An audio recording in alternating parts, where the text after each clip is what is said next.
আপনি যদি গল্পটা শুনেন তাহলে কথা দিলাম আপনার জীবন পাল্টে যাবে। একদিন রাস্তায় এক বৃদ্ধ ভিক্ষুকের পাশে দাঁড়িয়েছিল মুনির।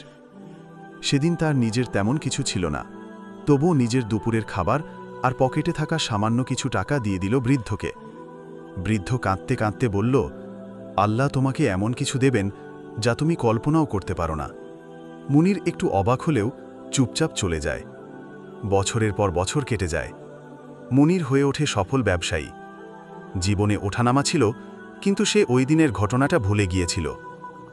একদিন হঠাৎ অফিসে বসে থাকা অবস্থায় সে হঠাৎই বুক ধড়ফড় করতে থাকে। এরপর জ্ঞান হারিয়ে ফেলে। হাসপাতালে নেওয়া হয়। চিকিৎসকরা জানায় স্ট্রোক হয়েছে, অবস্থা সংকটজনক। ৭২ ঘণ্টা সে আইসিইউতে অচেতন অবস্থায় থাকে।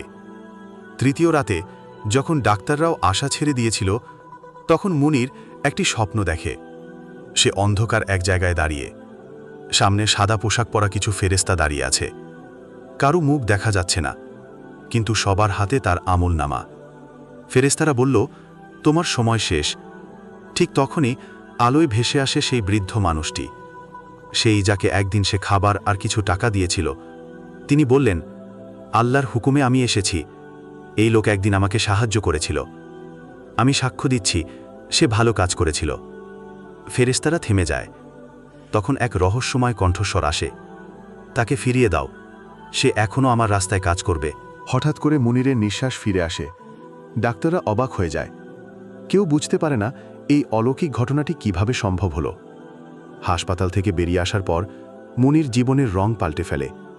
5 ওয়াক্ত নামাজ শুরু করে, দান সদকা বাড়িয়ে দেয়, এবং সবচেয়ে বড় কথা, সবাইকে বলে, একটা ছোট দয়া কখন কিভাবে তোমার জন্য ফিরে আসে তুমি জানো না। সেই বৃদ্ধ মানুষটি আর কখনো দেখা যায়নি, কিন্তু তার সেই দোয়া মুনিরের মৃত্যুর দরজায় দাঁড়িয়ে তাকে আবার ফিরিয়ে এনেছিল।